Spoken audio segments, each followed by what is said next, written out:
बिस्मिल्लाहिर्रहमानिर्रहीम। लाखों करोड़ों दुरूदो सलाम मोहम्मद मुस्तफ़ा सल्लल्लाहु अलैहि वसल्लम और आले मोहम्मद पर। मैं हूं उमर दराज गोंदल। मेरा व्हाट्सएप चैनल जरूर फॉलो कर लीजिएगा। कमेंट्स में टॉप कमेंट जो पिन किया हुआ है वो आप डायरेक्टली मेरे व्हाट्सएप के साथ जो है वो कनेक्ट हो जाएंगे। अच्छा, मैं आपसे गुजारिश करना चाह रहा हूं कि कल लाहौर में मुस्लिम लीग नून का एक इजलास था। उस इजलास के बाद अज़मा बुखारी जो वज़ीर इत्तलात हैं वो बाहर आई तो उन्होंने मीडिया से गुफ्तगू की और उन्होंने कहा कि मुस्लिम लीग नून का जो टिकट है ना वो हॉट केक है। 15 उम्मीदवार हैं। जाहिर है एक बंदे को टिकट मिलना है, किसको मिलेगा किसको नहीं मिलेगा इसका फैसला तो नवाज शरीफ करेंगे। और उन्होंने पीटीआई को चोट कराई और कहा कि वो तो मैदान छोड़ के चले गए हैं, हमें तो ये समझ नहीं आ रही हमारा मुकाबला किससे होगा। लेकिन पंजाब के अंदर कल एक और भी मकबूलियत के हवाले से बात हुई और राना सनाउल्लाह ने यह कहा कि मरियम नवाज शरीफ की कारकर्दगी की बदौलत पार्टी की सूबे में मकबूलियत बढ़ रही है। बिल्कुल ऐसा ही होगा। लेकिन अब एक और ऐसा दावा सामने आया है जो बहुत ही खौफनाक भी है। अगर ऐसा है तो फिर ये जो दावे किए जा रहे हैं उसमें तो किसी किस्म की कोई हकीकत नहीं हुई। अदनान आदिल साहब कॉलम निगार हैं, जर्नलिस्ट हैं।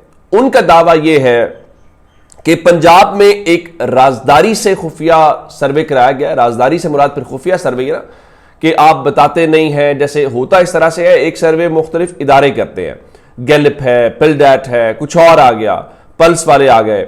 उससे हट के हमारे जो गवर्नमेंटल इदारे होते हैं, स्पेशल ब्रांच है, इंटेलिजेंस एजेंसीज हैं, वो भी अपनी तौर पे चीजों को देखते रहते हैं, चेक करते रहते हैं पब्लिक पल्स को। लेकिन उससे ज्यादा एक और बात मैं बताऊं कि जैसे मिसाल के तौर के ऊपर अभी ज़िमनी इलेक्शन है, मुस्लिम लीग नून काफी अरसे से एक मॉडल अपना रही है कि किसी हल्के में अगर इलेक्शन होना होता है तो वो किसी थर्ड पार्टी से मुख्तलिफ उम्मीदवारों के दरमियान सर्वे कराती है कि हमारे ये 3 शॉर्ट लिस्टेड कैंडिडेट्स हैं, इनमें से कौन सा ऐसा शख्स है जिसका वोट बैंक है, जो मकबूल है, उसको टिकट देना चाहिए। तो मैं कहना ये चाह रहा हूं कि मुख्तलिफ मॉडल्स ऑलरेडी मार्केट के अंदर इस किस्म के काम करते रहते हैं, तो इसमें कोई ऐसी बात नहीं थी। तो अब ये जो अदनान आदिल साहब का पहला मामला है कि ये सर्वे राजदारी से कराया गया। अच्छा, ये कराया गया है तो फिर नताइज क्या आए हैं? तो नताइज ये है कि ये खुफिया वालों ने मरवा दिया है। वो क्या है? उनके मुताबिक जी पंजाब में राजदारी से कराए गए एक सर्वे में सिर्फ 17% मकबूलियत निकली है। अच्छा, उन्होंने ये नहीं बताया कि ये मकबूलियत नून लीग की है, ये मकबूलियत पीपल्स पार्टी की है, ये मकबूलियत तहरीक इंसाफ की है। मैं आपसे दिल पे हाथ रख के कहने को कहूंगा कि दिल पे हाथ रख के मुझे ये बताइएगा कि पंजाब में 17% मकबूलियत किस किस टाइम हो सकती है? क्या नवाज शरीफ की, मरियम नवाज की या मुस्लिम लीग नून की 17% हो सकती है? इमरान खान की 17% हो सकती है या फिर पाकिस्तान पीपल्स पार्टी की? मैं आपको खबर दे के फैसला आप पे छोड़ रहा हूं। आपने मेहरबानी करनी है, मुझे कमेंट्स के अंदर यह जरूर बताना है कि यह 17% मकबूलियत किसकी हो सकती है। पहली खबर। दूसरी खबर इंतजाम के हवाले से है। ये जो सब पूरा माहौल चल रहा है, और पहले खबर मोहम्मद मालिक साहब ने दी थी कि 2000 अरब की लिस्ट बनने की खबर आई थी कि इतने उसमें लोग हैं, ब्यूरोक्रेट्स हैं, उसमें सियासतदान हैं, ये सारी बातें हैं। तो उन्होंने अब उस हवाले से मजीद वजाहत की है क्योंकि अब चीज़ें उस तरफ जाएंगी जहां 27वीं यानी तरमीम करनी है। चीज़ें उस तरफ जाएंगी जहां मोहसिन नकवी साहब को अगर वज़ीर आज़म बनवाने का फैसला हो गया है तो उनके मुताबिक 2000 अरब की लिस्ट बनने की खबर दी थी। कोई आईनी तरमीम हो तो ऐसी लिस्टें बहुत काम आती हैं। बहुत सारे लोगों के नजरियात बदल जाते हैं। दिसंबर और जनवरी अहम महीने होंगे, यानी उनके मुताबिक ये जो लिस्टें बनी हैं ये बुनियादी तौर पे उस वक्त लोगों के वो फैसले बदल जाएंगे। यही मेरा कहना है कि हमारे यहां इस्टेब्लिशमेंट, हमारे यहां अदलिया, हमारे यहां सियासतदान, पार्लियामेंट या कोई भी नाम ले लिया, उनका मकसद ये नहीं होता कि हमने एक फैसला किया है तो इस फैसले को हमने लॉन्ग टर्म लेके चलना है या ये अब हतमी फैसला है कि अब एहतसाब होगा। हमारे यहां प्रॉब्लम यह है कि किसी एक चीज को काबू करने के लिए किसी दूसरी चीज से डराया जाता है। अब मैं तो ये नहीं कह रहा, अब जिन्होंने खबर दी कि वो इतने 1000 अरब के लिए इतने 100 अफराद की लिस्ट बन गई है तो वो खुद बता रहे हैं कि चलो भाई ऐसी लिस्टों का फायदा ये है कि ये किसी वक्त के ऊपर काम आती हैं। ये काम क्या आएंगी? बाजू में उड़ेंगे, मर्जी के नताइज लेंगे, ले लें, आपको किसी ने रोका है। अच्छा जी, उसके बाद एक और इंपॉर्टेंट, अच्छा मोहसिन नकवी से याद आया, चूंकि मोहसिन नकवी के हवाले से ये सब कुछ हो रहा है। मोहसिन नकवी की एक तस्वीर सोशल मीडिया के ऊपर बहुत इस वक्त सर्कुलेट कर रही है कि वो फ्लोरिडा में मौजूद हैं, अमेरिका में। अब मुझे नहीं इल्म, वैसे मेरे पास ये इंफॉर्मेशन नहीं थी कि आया वो पाकिस्तान में है, वो अमेरिका में है। हाँ, अमेरिका से मुतल्लिक इतनी खबर ये ज़रूर थी कि आर्मी चीफ वहाँ पे जाएंगे, और इसी वीक के हवाले से बताया गया था जो आज ख़त्म हो रहा है कि उन्होंने सेंटकॉम के अंदर जो वहाँ पे अमेरिकी फ़ौज की कमांड की तब्दीली है उस सेरेमनी में जाना है।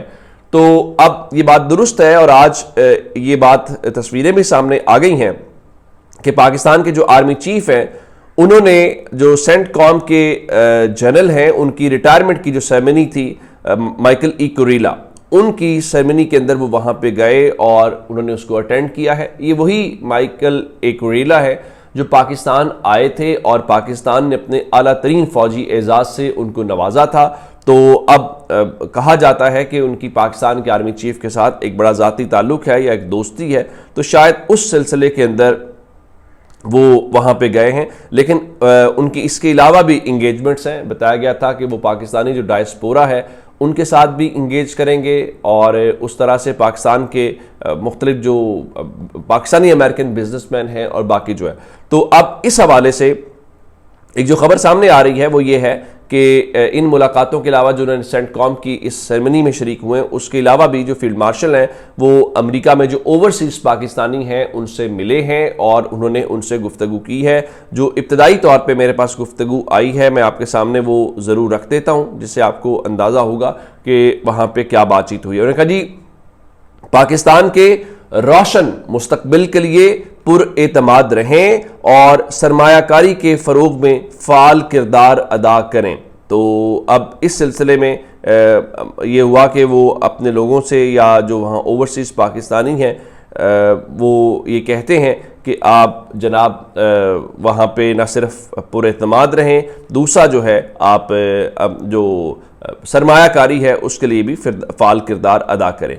अच्छा, इससे हट के एक ख़बर लोकल जो आपको दिया जाना बहुत ज़रूरी है वो ये है कि जनाब बाजोड़ के अंदर आप जानते हैं कि एक जिरगा चल रहा था, और उस जिरगे के हवाले से कोशिश हो रही थी कि चीज़ें कुछ कामयाब हो जाएं, लेकिन इत्तलात के मुताबिक वो जिरगा नाकाम हो गया है। और वहाँ पर जो उनकी मकामी दहशतगर्दों की क़यादत है उनका जी हमारी अपनी मर्ज़ी और फ़ौज की अपनी मर्ज़ी है, हमारा मुतालबा था इलाके से फ़ौज की इजाफी नफरी को निकाला जाए, जिससे फ़ौज ने इनकार कर दिया, तो अब हमारी तरफ से जिरगा ख़त्म है। कामरान साहब ने ये खबर दी है। और इसके अलावा बताया गया है कि बाजोड़ में और मिलिट्री ऑपरेशन का हतमी फैसला हो चुका है, 1-2 दिन में उसका आगाज़ हो जाएगा। लेकिन उससे ज़्यादा जो एक बात है वो ये है कि वहाँ पे